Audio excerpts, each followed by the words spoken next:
Magandang umaga mga ka-cute!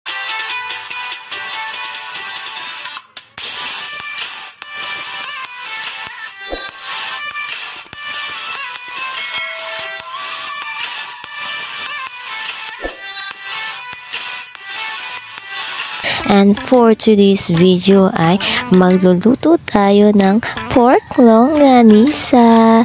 Ayan, binili ng aking partner nung pumunta siya sa palengke. Nakita niya yung pork longganisa at alam niya na magugustuhan ko talaga itong pork longganisa mga ka-cute.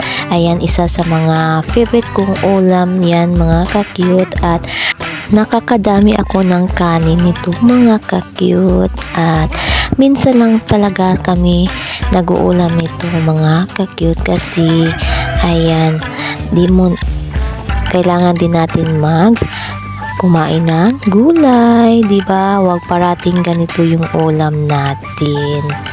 Ayan, masarap siya pero wag lang natin palaging inuulam mga ka-cute.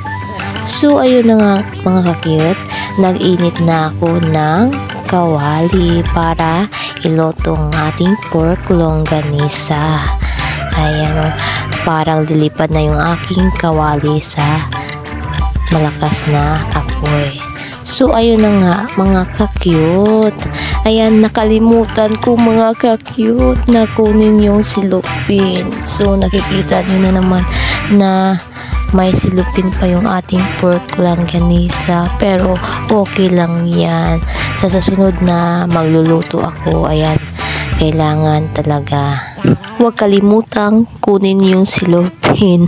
Ayun, nakakatawa yung ginawa ko mga ka-cute pero okay lang yan, di ba? Kami lang naman yung kakain mga ka-cute. So ayun na nga, hinahalo-halo ko na para hindi siya masunog mga ka-cute. So ayun na nga, tapos na akong magluto ng aming pork longganisa. Ayan, so yummy.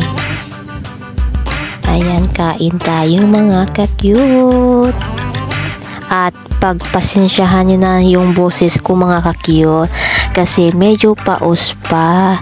Kasi meron akong ubo, medyo hindi pa ako magaling mga ka-cute. Ayan, thank you sa panonood. At sa mga bago, huwag niyong kalimutang i-subscribe si Raymarie Vlog. At huwag din niyong kalimutang i-press ang ring bell para ma-update kayo sa mga bago kong mga video. Ayan, maraming salamat.